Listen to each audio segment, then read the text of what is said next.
The figure of Moses is enshrouded in mystery. He seemed to have had access to intimacy with the Godhead on that holy mount. And he was the one that the Lord used to make his will known to the people of Israel. The people are afraid. They see such majesty around that mountain, thunder, cloud, burning fire. And Moses assures them that the Lord will raise up a prophet like himself. In other words, there will be someone else able to have access and to transmit. This prophet was awaited at the time of the Lord, and we see a reference to it in the question with regard to John the Baptist. Are you the prophet? It is obviously Jesus himself who is to be the prophet par excellence. We see something of the fear and trembling of the soul before God coming in the psalm, a psalm which is dear to us in the monastic life. It is sung at the beginning of each day at vigils. It can be accompanied also with a certain gestuality, this kneeling, this prostration. It is something which places us before that same majesty, unchanged and unchanging. And in it we have also the element of listening, of expectant awaiting. Oh, that today you would listen to his voice, harden not your hearts. Interestingly, we have in the version to be sung here in the Missal the retaining of the word rock. Come, ring out our joy to the Lord, hail the rock who saves us. Already in the Latin that had become God, and that has also come into the version that we sing in the liturgy in English-speaking countries. There had been a tendency to tone down the concreteness of the Hebrew quite often. That even is there sometimes in the Latin. The rock, solidity, force, security. He is our God, and we, the people who belong to his pasture, the flock that is led by his hand. So the attitude is that of following and listening, bending low and recognizing. Indeed, the word worship means worthship, the creature recognizing the worth of, in this case, the Creator. And so, this notion of true adoration is always the leitmotif of all authentic liturgy. We are in that nosewood mode, and liturgy is not about exalting ourselves. It is offensive to the divine ears that man applauds man in the place of God.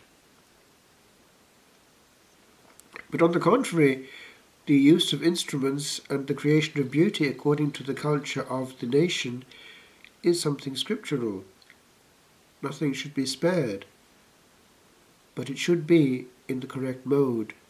There is a difference between exultant beauty and simple noise. The teaching given by St. Paul to the Corinthians is valid for our time. Much energy is spent in youth, and indeed for years afterwards, in maintaining relationship. The freedom offered by virginity of soul and body is something else. So much energy is spared. And the Church, in its ancient history and tradition, knows it well. The monastic life is extremely liberating. The Apostle is warning about spending our time on earth orientated towards the earth. Our gaze and therefore our mental energy linked with the material. The freedom that comes from being only orientated towards the things of the Lord is something which needs to be looked at before major decisions are made in life. Sometimes people think that marriage is a panacea for all woes.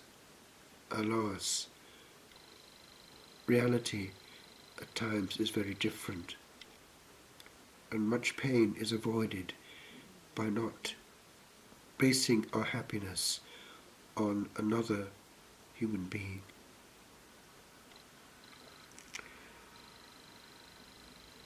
The Jews remark how this, now what is it, prophet, is speaking with authority. Well, one can see how that would happen in a context in which precisely the voice of prophecy has long been silent. This is one speaking with authority. When a preacher combines truth, undiluted, with a certain insistence in his tone of voice, something of that divine authority comes through again on earth. Why? The Catholic Church possesses that authority. It is the teaching body that is still the organ of the Logos here on earth.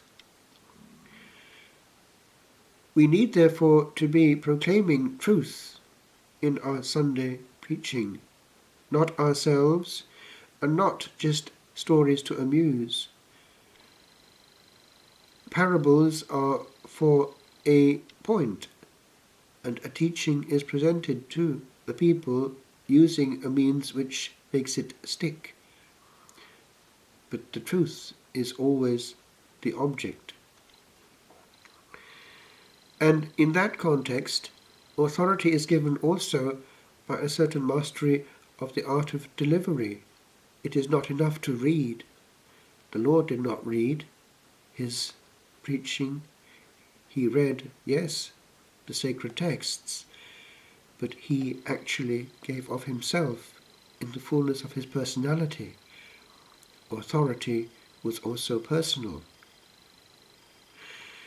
And for that to be there has to be a double witness, that of the whole comportment of the preacher in complete harmony with his words, and that also of the authentic transmission of a truth not his own.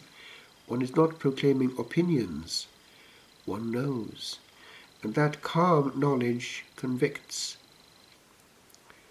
The best argument is serene possession of a truth assuredly known. Over this weekend, will it be said again, as was said by John Milton, the English poet, centuries ago, the hungry sheep look up and are not